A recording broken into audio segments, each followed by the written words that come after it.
Hey everybody, this is Matthew Soltesiak, and you're listening to Not the Same Old Lions podcast, part of the Minute Media Podcast Network. This season, it's all grit. I speak with a variety of guests and interview key players, gaining more insight on what makes this team go. The Detroit Lions are now in a new, grittier era, and we look beyond just the kneecaps when it comes to the analysis. Welcome to another episode.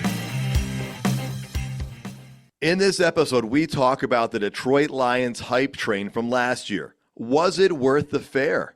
Are the Lions being hyped up again this year? Or is there a different feel or aura about the team? We'll discuss that and more. Let's get to it, Lions fans. Hi, everyone. This is Herman Moore, and you're listening to Not the Same Old Lions podcast. Since we're revisiting the hype train, I figured we should bring in the two guys who were here a year ago when we first discussed it. First, we have a very familiar character in James Cook, the senior sports writer for the Traverse City Record Eagle. You can also hear him on his podcast called The Get Around. It drops on Mondays. James, as usual, great to have you here. Thank you for having me. And luckily, we're taking the summer off for the Get Around, but we'll be back in August for looking ahead to football season. Awesome. It is nice to have a little bit of a break between seasons just to give you time to recharge and maybe get outside and golf a little bit if the weather cooperates. Yes. And also joining us today is Up North Live Sports Director Harrison Beebe. Harrison, it's great to have you back on the show. Thanks for joining us here today. Matt, I cannot wait to share my scolding hot and cold takes on the Detroit Lions. That's why I'm here. I'm the barometer of controversy. I'd like to think I am. Well, I like to think that you add another little flavor to the mix, and it's always good to have some flavors. And so it's great to have you both here. And I also appreciate your honesty, Harrison. That's also important. So let's start with a year ago. There was all that hype about the Detroit Lions. And James, I want to start with you. From where we started with the hype train last July, you, me, and Harrison talking about this, to where the Lions ended in San Francisco, talk to me about your overall takeaways from last year, and did that meet or exceed your expectations? I think it had to exceed expectations, I think, for most Lions fans who weren't at least completely drinking the Kool-Aid. We talked last year about how winning a playoff game was the bar, and they did that twice. They won the division. Some people will say, oh, the two teams that beat in the playoffs weren't great teams or whatever. But I think the bigger barometer was seeing tweets during the Super Bowl of all people all over saying the Lions would most likely beat most of these teams most of the time. That makes a lot of sense. Now, Harrison, you pushed a little bit more on this, saying what the Lions needed to do in order to, make it a successful season. You said winning the division wasn't enough to be successful. You said, you were very specific, they needed to win a playoff game. Well, they did both. They won the division and 2 playoff games before falling in the NFC Championship game. So, Harrison, what's your overall reaction from last year? Yeah, it's funny, Matt. I saw they posted a division banner outside Ford Field, right? Is that correct, or was it in? I think it was outside, right? They've got one inside. I know they've got one inside. But there's like a big one now outside, right? That says 2023 division champs. And if that were me, and I'm a hardcore Lions fan, I'd want the playoff wins to be bragged about way more than the division. Those were the things that were actually like, I don't know, they clinched the division in Minnesota, right? Wasn't that on like Christmas or something in Minnesota? Whereas those two home playoff wins, Matt, you were at both, James, you were at one, I'm sorry, tell me that was not the real atmosphere and the real vibe that was going into this team for decades. Yes, the division win was special. I'm not going to deny that isn't important in the grand scheme of things. But for that team with all that hype that we talked about a year ago, it was all about those playoff performances, and they doubled up on it, which, yeah, no doubt made that season a success.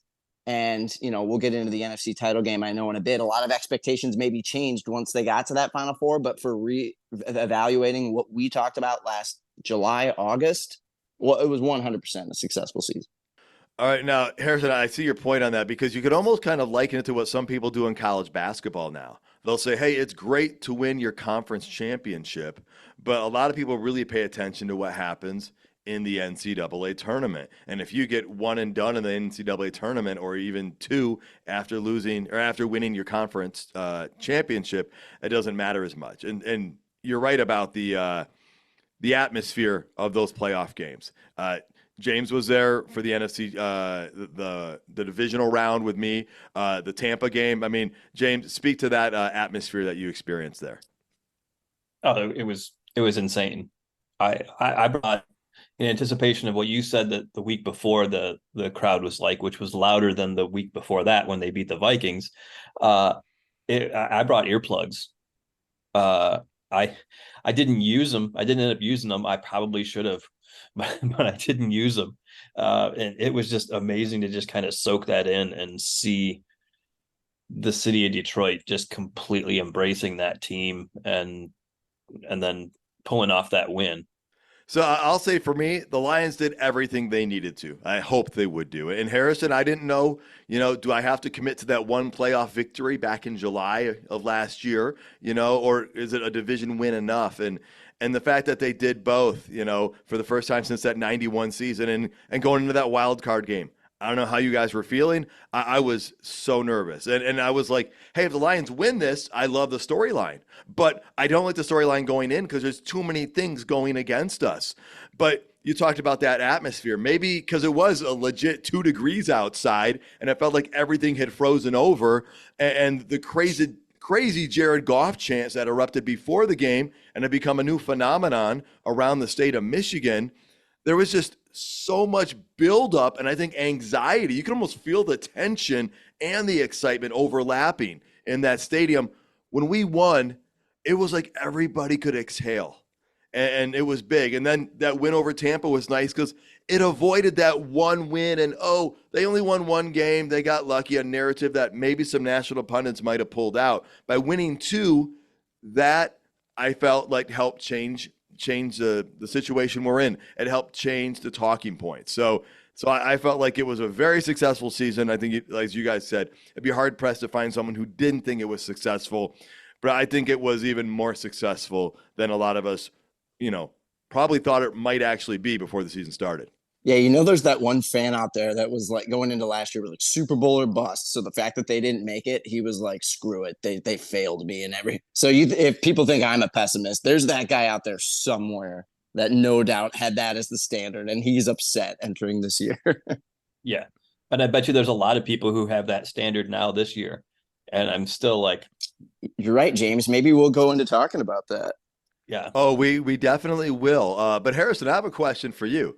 You have I don't want to call it a messy history with this team. Let's call it a complicated history with this team. It's like a Taylor Swift song description of this team. Yes. There's love and hate all over the place. So let me ask you, because I don't even know if James knows the answer to this question for you, is Harrison, how are you and the Detroit Lions relationship-wise today? My buddies and I were joking about this the other night. Because James watched the NFC title game with me at my house here. And that was a conflicting environment because there is a longstanding history of me wanting them to do well. But there is also the sense of knowing that I haven't been currently rooting for this team. So I don't really deserve the ride that they were potentially taking their fans out, especially if it would have led to a Super Bowl. So it's conflicting emotions. Deep down, there is, whenever I tell anybody the answer to this, the Detroit Lions are my football team. Having said that, I do not support them in the same ways the average fan does, which I purposely do because I knew I threw in the towel years ago. And if I ever am going to come back as a dedicated fan, like both of you are, it's not just going to be a fluke. Oh, they're good now. I'm back. What's up? I take too much pride in sports fandom and seeing people go on and off the bandwagons for any team all the time that I would do that myself. So I would describe it as supportive, but at the same time, I'm not jumping back in the frying pan as if like I was here and supporting them the whole time, because that's 100% not true. All right, a very honest answer. And I think, you had the summertime, you've had the season. I commend you for not just jumping all in and being like, hey, I was here from the beginning when you weren't. But, as I think many have said, there's plenty of room to join. And so if you feel you're ready to come back, I don't think anyone's going to be pushing you away. Yeah, for anybody hearing this and thinks, oh, he just judges bandwagon fans for doing, no, bandwagon fans have been around since the beginning of time. That's just part of sports. That also implies that you really don't seriously care about the team in a long-term perspective. And that's fine. I'm sinking in the ship with the Detroit Pistons right now, and it's miserable. So I understand why fans would not want to pay any attention to teams when they're not good. I made my choice with the Lions. I didn't think they'd ever make a Super Bowl. I figured at one point in time they would do what they did last year at the very least. I didn't know it would come this soon. But I knew they had it in to make a playoff run. They were never going to go my entire life without winning a playoff game. The key will be getting into a Super Bowl and winning it. So that is something when I gave up in 2015, I never thought I'd see. So that is something they can do to shut me up for good if they want. All right, well, let's turn and talk about how the season ultimately ended. James, you and Harrison were watching the game together, losing in the NFC Championship game to San Francisco. You've had months to digest it all at this point, and obviously it didn't feel good, but only one team truly does get to feel happy at the end of an NFL season. So how do you view the end of the season for the Detroit Lions? I mean, as most fans know, they had that game completely in their grasp, and it slipped away. There's all kinds of ways you can look at it. Some people were critical of the still going for it on fourth downs, even though you were ahead in the game, or choosing not to kick field goals, all of that kind of stuff. But I mean, probably the biggest swing in the game was the ball going off of Vildor's helmet and Ayuk catching it, and then a couple of plays later, after San Francisco had scored, the fumble by Jahmyr Gibbs, which didn't happen up until that point. So those were kind of two sort of fluky-ish plays. And so, I mean, I don't know. At halftime, we were almost making plans for the Super Bowl. And then that kind of came to a grinding halt. So it was odd by the end. But you have to, as a Lions fan, take solace in that in the first half, when both teams came in prepared for each other, the Lions dominated the 49ers. And then the second half happened. All right, well, before I be happy about that. All right, well, before I turn to Harrison, here's another follow-up question, James. You don't want to lose a game. So the answer is I don't want to lose either game. But if you're losing a game, would you rather lose a game like the San Francisco game or a game like the Baltimore game when you're not even in it to begin with? Because it goes spirals out of control in the first 8 minutes of the game. Yeah, the San Francisco game for sure. The Baltimore game was just an embarrassment. It was like the Carolina game the year before. Like they never seemed to be in it, and like that's one of the problems the Lions have had the last couple of years is they have one road game a year where they don't even show up, and from the get-go, they're not in that game. That's something they have to fix. Yeah, no, that makes sense. And like you said, that San Francisco game against the team that went to the Super Bowl, we took control. We were playing really well. And so that gives you that hope. That shows you the ability, and it shows you that we belonged. If we had shown up and had that same Baltimore type game against San Francisco, I think the narrative could be a little different. So Harrison, you're watching the game with James. What was your view on that game, and anything else you want to add? We touched on a couple minutes ago how, some people, once we got to that game, maybe changed their expectations, because I remember a lot of people that nobody was seriously talking Super Bowl going into the Rams game. But then you get those two playoff wins, you go to San Francisco, you see how San Francisco has those slow starts against Green Bay. And people were subtly talking about them pulling off this upset. I was going to wait and see, being in the road game atmosphere of it. I was like, whoa, that's a big task they've got in front of them. But people were putting them on a different pedestal entering that week of that game. And applaud to that, all the credit in the world to them for that first half of just going in there and taking control of a game that was not very, in my opinion, was not very winnable. It was a San Francisco team that's loaded on offense, really good at defense. Yeah, they had their injuries throughout the years, but they were pretty healthy going into that game. They had the home field. They'd been to a Super Bowl before. All the intangibles were on San Francisco side, and the Lions went in there and just showed that, no, all that statistical information or historic relevance that Harrison likes to spout off does not matter. They did that in the first half. They completely showed that any type of theory we have about NFL football or any sport in general of who has an advantage in a certain matchup is not relevant to that discussion. And then the second half happened, and you can quote the Lions' inexperience. You can quote the Niners' ability to actually wake up in the second half. There's probably a bunch of little things that went in besides the crazy bounce off the face mask.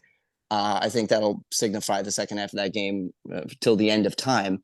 But yeah, a brutal setting to see how that happens. But yes, 100%. You choose a Niners game where you look like you're inches, a few plays away from a Super Bowl, whereas the Ravens game where you don't look like you belong at that stage, and maybe people start judging the Rams and Bucks as not quality playoff opponents. And then you come into this next season looking like, well, you weren't as good as maybe people thought in the regular season. And now going into this season, I think that San Francisco performance has a lot of people for sure even more worried about the Lions, but a situation where it's like, hey, that they're that dangerous on the road. And I'll get into my take in a second whenever you kind of ask it. I think the specifics of that game will motivate how they play throughout this upcoming. And anybody would say that, but in my mind, that night, that's what I thought about this upcoming season is that's going to 100% motivate how these guys play. Yeah, I like the parts where you talk about how the narrative changes, right? The narrative's live. It's a living, breathing thing. And as the season goes on, expectations can adjust. And you had me on your show right before I flew out to San Francisco, and you asked me, and I didn't come out and say we're going to win and we're going to the Super Bowl, but I did say we had a chance and most people weren't counting on us. And there wasn't a game the Lions played last year I didn't think they had a chance to win. Now, obviously, we knew they weren't going to win them all. And that game showed that they had the ability, and a lot of people did underestimate them. Now, some people, like you said, were already putting us in the Super Bowl, which you can't do. Even as excited as you get over those first two playoff wins. And you know what? The Rams were like the hottest team in the playoffs. They were the team nobody really wanted to see, and they were pretty healthy. So, and I also think Tampa was more dangerous than Philadelphia at that point, with Philadelphia falling apart. But you're right, though. The way we played that game, it does make people realize the Lions were legit. You can't say that the season was a fluke and that they just got lucky to get in and they beat a couple teams that weren't expected to be in the playoffs or do as well. And, that first half was euphoric. That was the most exciting halves of a playoff game I've been to, probably other than obviously the one I went to 3 weeks earlier, because that Rams wildcard game was the greatest football game I've ever been to. But second half was kerplunk. That's the best way I can explain it. And it wasn't a total kerplunk. We did some things okay, but in the end, the whole thing, I got to say, I'm thankful for the ride. That hype train was legit for me. James brought up the fact that people were second-guessing Dan Campbell.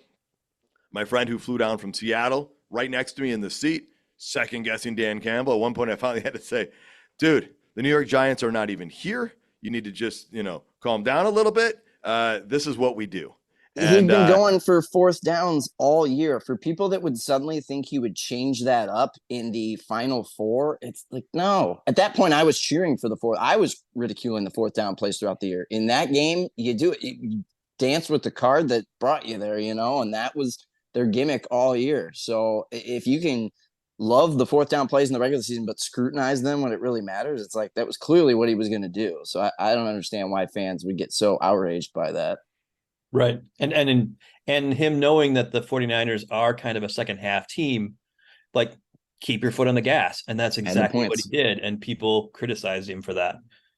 And the strongest part of the Lions team was their offense. And so you could keep the ball in the hands of the most talented, the strongest part of your team. And so I get it as well. And I got to say, I think this all changed things for the Lions. Winning the division, 2 playoff games, it's a different time now. It's a new era, Harrison. We're hoping that's going to be the case here. We're going to find out. Questions were answered. I think doubters were silenced. But you're right, there's always going to be doubters. I mean, there's people at the end of that game that were like, oh, yep, there's the Lions again. And I'm like, but you can say that almost after any loss by almost any team. But here we are. We're getting ready for 2024. What are we expecting from the train on the Detroit Lions Express this year? Is there hype around the Lions? Is it the same? Is it different? Because a lot of people got to look at us last year. Is it a national or is it just statewide excitement about them? Are they still that somewhat new belle of the ball, or you know what? Are they just kind of there and they know them? They're moving into the next season and they're not getting the same attention for one reason. Maybe another new kid on the block has shown up, taking the limelight. Harrison, let's start with you on this. Digest some of these questions for us. I think everybody in the NFC is worried about the Detroit Lions. Notice I didn't necessarily say the AFC, but I think everybody in the National Football Conference is well aware that they're going to have to go, maybe not in Detroit, although that'll play into my prediction a little later. You're going to have to go through Detroit to get to the Super Bowl. And that's the standard they've set. And that's what I think a lot of people expect based on their betting odds for the upcoming year and them really getting better in the offseason, depending on how you judge the draft picks and the free agency moves. So for sure, the NFC is worried about them. And, a team like the Chiefs or the Ravens or the Texans, whoever comes out of the AFC, they're well aware of how that all works too. So, for sure the NFC playoff field is on alert. And yeah, we'll see if they can go above and beyond what they did a year ago. All right, James, how about you? I think that, there's going to be a lot of people that are on the bandwagon for the media, at least. I think, just seeing what happened last year, the media, a lot like coaching in the NFL, is very reactionary. And so now that it's happened, I think a lot more people will be on board with that, but you still see that there's some, I think it was one of Bleacher Report's NFL guys gave the Lions an 8% chance to get to the Super Bowl or something like that, which a lot of people have been well above that, which is encouraging that people like the Lions like that, but also those expectations can come crashing down on you too. Yeah, the expectations, I think this Lions team is probably better equipped than most to deal with those expectations, because you're right, those expectations can be heavy things. I think the Lions are in a spot of others saying we know they're good, and we're going to hear people say, oh, the Lions aren't going to sneak up on anybody this year. But I'm going to tell you, I don't like that narrative, because I don't think we snuck up on anybody most of last season. And if we snuck up on anybody after we beat the Kansas City Chiefs to open the season last year, then they've got a horrible coaching staff, because they should have been ready for us. But people are always looking for new stories. It might be Houston with CJ Stroud. What's that rookie going to look like in his second season? It might be Green Bay getting more intrigue with Jordan Love going into his second full season as a starter. There's going to be plenty of talk about the Lions, I think, from the national media. And we might actually get more coverage because, believe it or not, I don't know how much sports talk shows you guys have watched. The Lions weren't one of the hottest teams, even in the second half of the season, to talk about. It seemed to be some of those other traditional media powerhouse. I'm not calling the Cowboys a powerhouse for winning games or playoff games in recent decades, but they've gotten a lot of coverage. And so maybe we'll get our first dose of that, through training camp. And when that opens up, and we'll see after week one excitement passes where the Lions are in that national coverage on a regular basis. Yeah, I'm going to guess those media members were a lot like us and wanting to see them actually validate an entire season as opposed to signing off on them from what they saw in the first half of the year, especially seeing that Baltimore game and how ugly that was, and the Thanksgiving game with the Packers. There wasn't, it's still nuts to me that Dan Campbell has not won a Thanksgiving game. This guy is like one of the most popular coaches in the league, and he's 0-3 on Thanksgiving. So I think that's what people wanted to see, is were they going to win the division? Were they going to win the playoff game? And now that that's the case, I feel like all those guys, I mean, obviously we know Dan Orlovsky was always, showing support for his team, but I think a bunch of those guys now are convinced, especially with I still don't understand why Dallas year in, year out gets this love. And I understand it's the Dallas Cowboys, but the stats are true. They haven't made an NFC title game since their last Super Bowl, correct? Isn't that the stat that gets thrown around? Something like that. They've just they been for sure for the playoffs. They're known for losing in the first round of the playoffs and just winning it. They get there. They get there all the time, and I get it. It's the Dallas Cowboys. They're always going to be popular, even when they suck. They're always going to be talked about. But it's just funny that you still see them as like, well, now they're kind of the Lions of like a year or two ago, where I want to see them actually show me they can win in important situations, and referee substitution rules or not in the December 30th game. Like, yeah, let's see you actually take a game that's going to be talked about for years to come. Save on O'Reilly Brake Parts Cleaner. Get 2 cans of O'Reilly Brake Parts Cleaner for just $8. Valid in-store only at O'Reilly Auto Parts. O'Reilly Auto Parts. Well, and Harrison, I think you said it, are people seeing it, not just talking about it? And we saw it throughout the completion of last season. And the Lions are going to get a lot more nationally televised games this year because of it. And so I think that by nature will add to it. Well, ironically, it's around the same, right? I think they got 5 last year and they have 5 this year.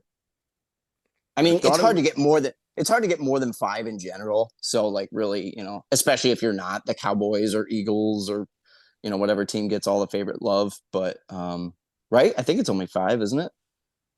James, are you confirming this? Is it 6? I can't remember the schedule off. I just had it up, but I think it's more than that. So I don't count the Thanksgiving. I don't count the Thanksgiving game as prime time because it's nationally televised, but it's also a game they always had, and it's during the day. Although it is seen by a lot of people, probably the most viewed Lions game in the regular season.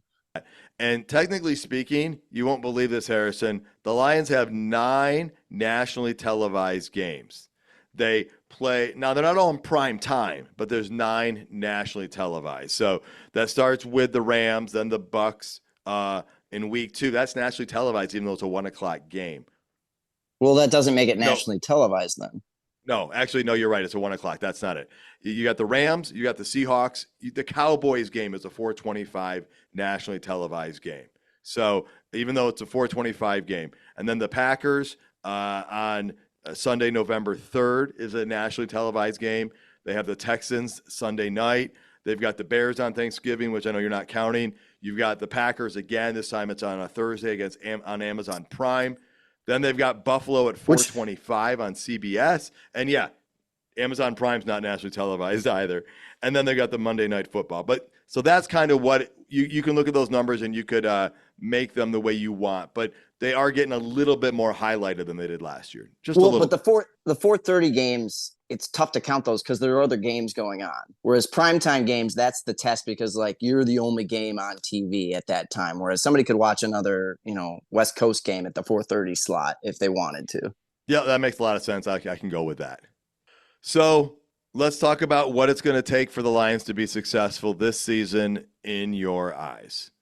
James, let's start with you. What are you thinking? What is it? What's a successful season for the Detroit Lions? Because Harrison already said it. There's some people that are saying Super Bowl or bust right now.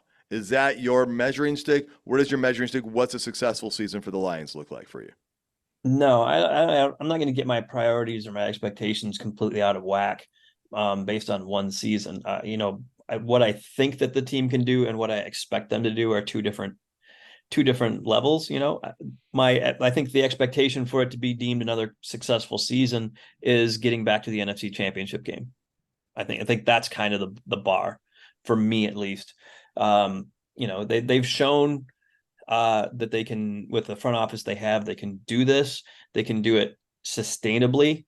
They've been able to get guys on rookie contracts. They've been able to re-sign their own big free agents and not spend a lot on incoming free agents, really. So they've been able to financially do this where it should be sustainable over a length of time. So, you hope to kind of be the New England Patriots, sort of, in that they just wanted themselves in the playoffs every year. And then they had a quarterback and a head coach good enough to win it for them quite a few times.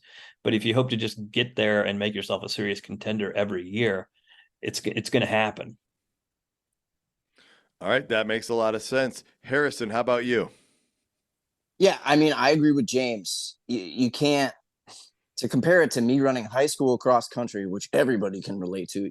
I was running for a 5K, 18 minutes, 17 minutes, got in the 16-minute range.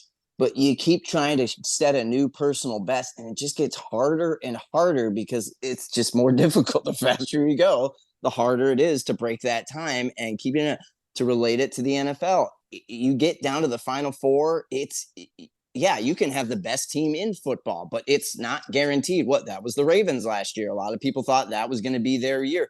A lot of people thought it was going to be the Bills' year the last several years, and they haven't made a Super Bowl recently. It's never a guarantee, no matter how good your team is, because of injuries or because of miscommunication, whatever the issue is. When you get down to the Final Four, it gets really hard. Yeah, every real good team has no excuse to lose a first round playoff game, but when you get that deep in the postseason, nothing can be. You can say hope, but using the word expected and Super Bowl for any football team, maybe the Chiefs because they have Patrick Mahomes and they've had this dynasty now, but like anybody else, using the phrase expecting a Super Bowl is just setting yourself up for disappointment, because you might as well just hope that the team meets expectations. And then when you get to that moment that really defines who is the best in football, that your team shows up in that situation. Because as we saw for a half, that's 100% what the Detroit Lions did.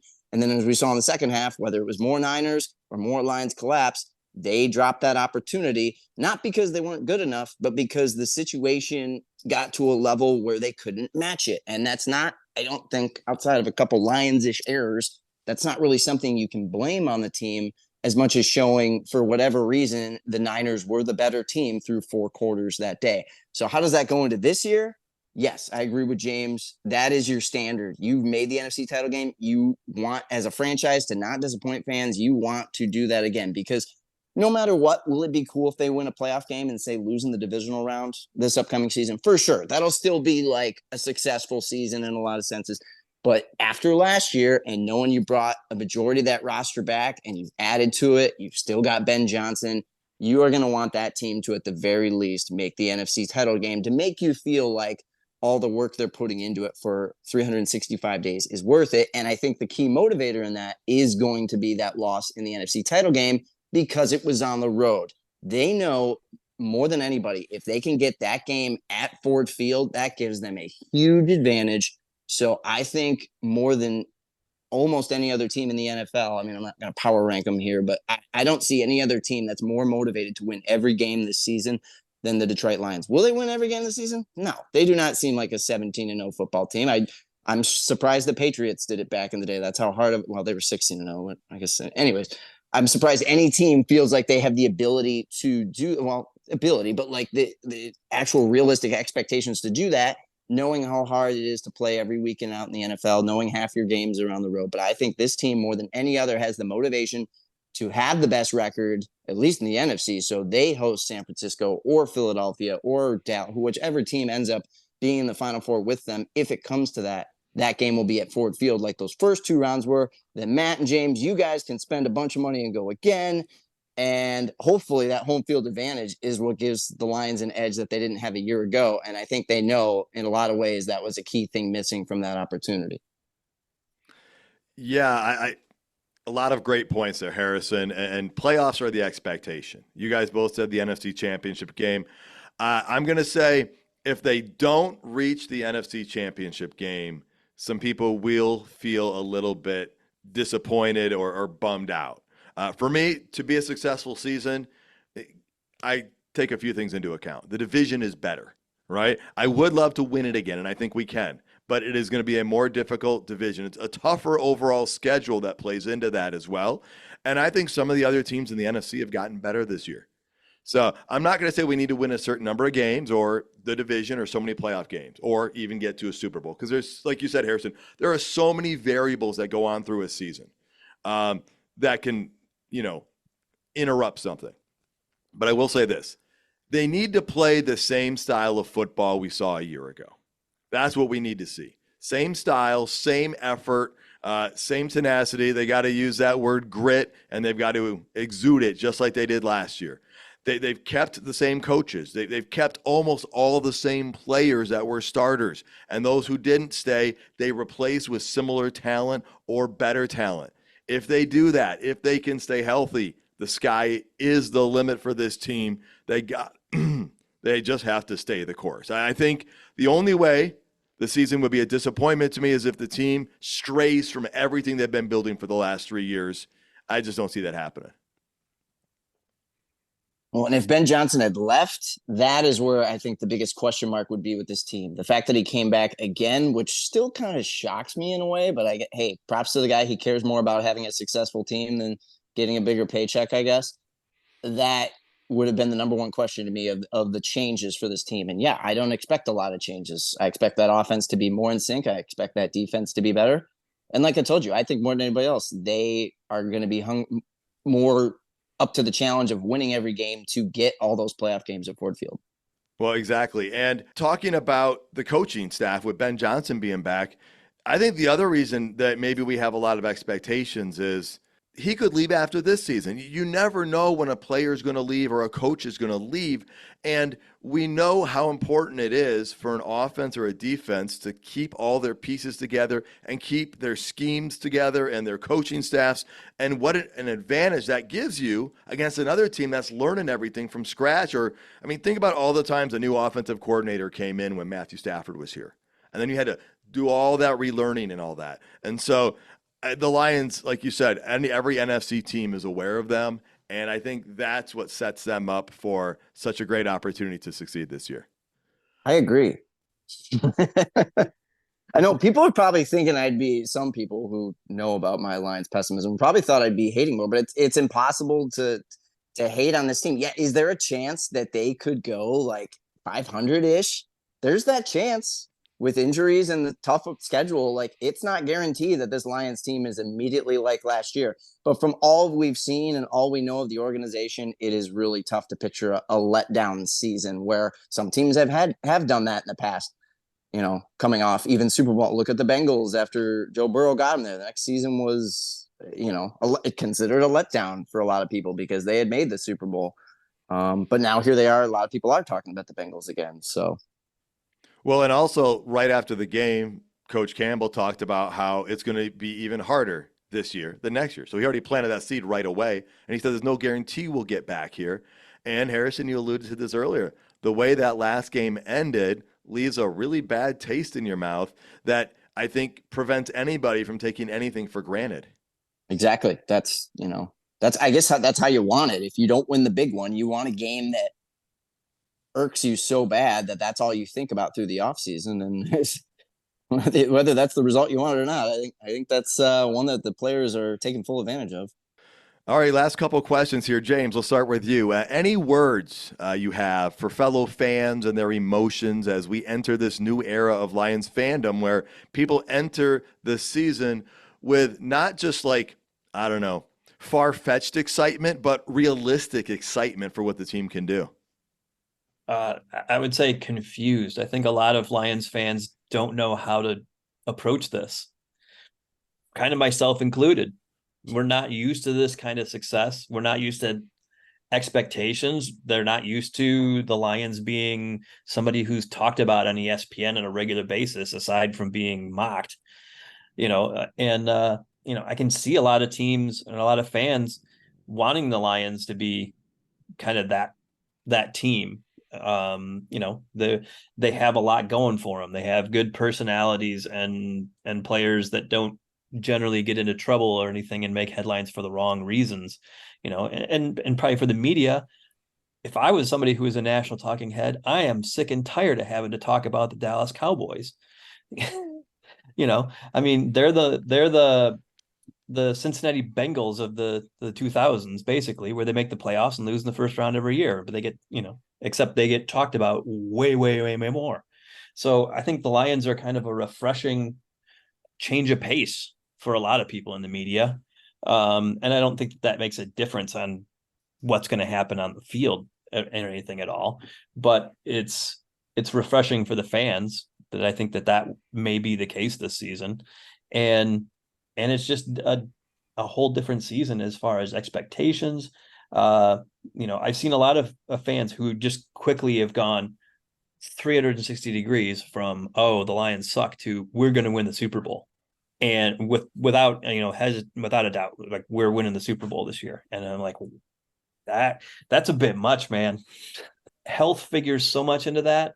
And it's one thing in the NFL that is not very predictable. The Lions were, in NFL terms, very healthy last year, had very few season-ending injuries. and stuff. So and that's something that they're going to have happen again to have a season like what they did last year. There's such little room for error when it comes to winning the whole thing, and that is quite a drastic change of emotions there and expectations. Harrison, how about you? Words for any fellow fans and their emotions as we enter this new season. Besides echoing what we've hammered home here, is just nothing's guaranteed. So just enjoy the ride while it lasts. I mean, just to kind of sprinkle in the discussion, maybe for next year at this time, they've locked up a bunch of guys on a bunch of big contracts. So now is where Brad Holmes is really going to have his job challenged as far as putting this stellar team together while making sure everybody gets paid. And that'll be down the road, kind of the ups and downs of the offseason. But as right now, everything's in check. They re-upped Goff and, who's the lineman that I'm blanking on that throughout the first pitch. Yeah, Sewell. And Amon-Ra. So like the guys that they really like that are, well, Goff's not young-ish, but the younger guy, they got Hutchinson for sure for a few more years. Down the line, finances will be the thing that in a long way may go to defining this current era of the Detroit Lions. But right now, you might as well just enjoy every game, every week. We've seen the state of Detroit sports. We thought the Tigers were coming back. They're clearly still struggling. We thought the Red Wings were going to make the playoffs. They missed out.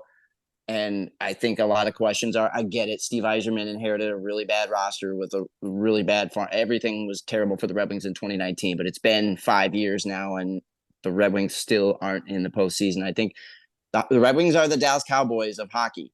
So people are really upset when they don't do what the national pundits expect them to do. I've already wasted time talking about the Pistons. I don't really think a lot of Detroit fans really care too much about the Pistons. I think if they were to be moved to another city tomorrow, you wouldn't see that many people disappointed, outside of the fact that it's the NBA team. But I don't think there's a lot of dedicated Piston fans that would really get upset about that. So of our one shining beacon of hope in the Detroit sports scene, you might as well just enjoy the ride. The other 3 seasons are so up and down, and in a lot of ways can be described as miserable, which was the Detroit Lions for 20, 30, 40, 50 years, however you want to describe your fandom with the team. So knowing that you're pretty much guaranteed a quality product, what that product does at the grand scheme of things is still to be determined. And that's what we left it at last year. That playoff game was the most important thing. It didn't matter to me if they won the division. It didn't matter, however they got in and got that playoff game. This year is about obviously continuing that success. You can't get in the playoffs at 500. You need to play better than that. But do what you got to do to get better. And then when you get that opportunity, then maybe let your emotions take you on a roller coaster ride in January. But for now, it's looking like it's going to be another good team. There's going to be a game like the Ravens game in there. Just go in, week out, enjoy the good, accept the bad. And honestly, like the Philadelphia 76ers used to say, believe, what do they say? Believe in the system, there was their tagline for when they were hoping fans would stay with them, which I get is a bad comparison knowing how disappointed the Sixers are in the NBA, but like keep the faith, trust the system, trust the process. That was what they said. More than anybody, Dan Campbell exemplifies that mentality of like, I am going to get you to greener pastures. Would that be the Super Bowl? Yet to be determined, but there is a lot of trust that he and that organization has gained. So just have fun with it. Do not put expectations on this team that are unrealistic. And I think, like we all three have agreed on, the realistic expectations are for them to be another competitive team this year to factor into the playoffs. Yeah, I didn't know if you were going for trust the process, but I'm glad that's where you got. And that was a phrase I was thinking of. And I'll echo some of those things. Enjoy the ride is the first thing that comes to mind because I said that a lot last year. A year ago at this time, we were excited about what was coming, but we were nervous as heck. All 3 of us were like worried that we were not going to meet expectations and we were going to fall flat. And we didn't have a whole season of what we just came off of to help build us up for this excitement. And yeah, reasonable expectations. It's kind of like golf a little bit. The better you get, the smaller the margin for error is to actually achieve that higher level of success. And that's what happens in the playoffs. It can come down to one thing. And James laid out 2 really big things within minutes of each other that changed a lot of things. So I would say this, enjoy the ride. It should be a fun season. We're going to be competitive. We should be a playoff competing team. And at that point, anything can happen. Now, again, everybody's different, and you're going to take the experience with what you will, but I say try to have fun. And as Harrison said, trust the process, because we haven't seen a team get this better this many years in a row, this almost exponentially by the Detroit Lions as we have seen these last 3 years. So I would say enjoy it and have fun and see what it brings.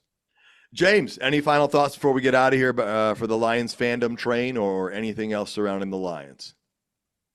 No, I just hope that Lions fans, have reasonable expectations, and like you said, enjoy this rather than put pressure on yourself. Enjoy it. All right, Harrison, how about you? Where are they at in the Super Bowl betting out? Is it fifth? Are they the fifth highest? I think it's around there, right? I think it's only San Francisco in the NFC, and then it's Only it's San Fran in the NFC has a higher.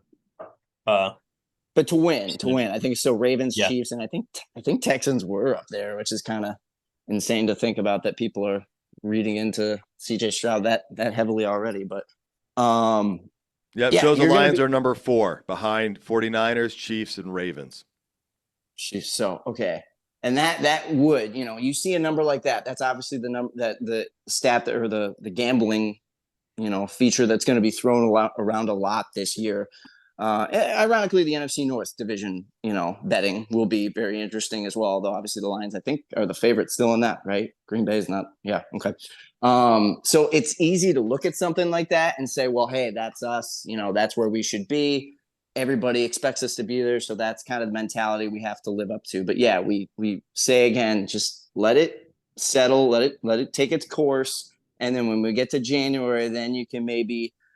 We'll have a full another regular season to really analyze how this team did, how the rookies. I mean, if the rookies play anything like they did last year, Lions fans are in store for a lot of good stuff. So you just ride that wave, and then let's do this again in January, and then maybe we can talk about the fact that hey, maybe they are the team that we don't expect anybody to contend with in the NFC. But until then, Hakuna Matata. And with a quote from the Lion King, we will end the show. James, thanks so much for joining the show. Thanks for having me. And Harrison, thank you for joining us today. I swear that was unintended. I was just like, what's a good way to wrap it up? So then thank you for pointing out that is from The Lion King. Yes, quite appropriate, a great movie, and hopefully we are the kings of the NFC North and then some this year. We're talking about the animated version, though, not the recreated version from like 5 years ago, right? That was trash. I did not subject myself to watching that version. I'm only aware of the original. All right. Just making sure your daughters are only watching the original. Good. All right, folks. Well, thank you so much for tuning in. You can find more episodes and content at notthesameoldlions.com. If you're listening on YouTube, please hit that like button. While you're at it, tell your friends about the show. Please subscribe regardless of your listening platform. And until next time, stay gritty, my friends.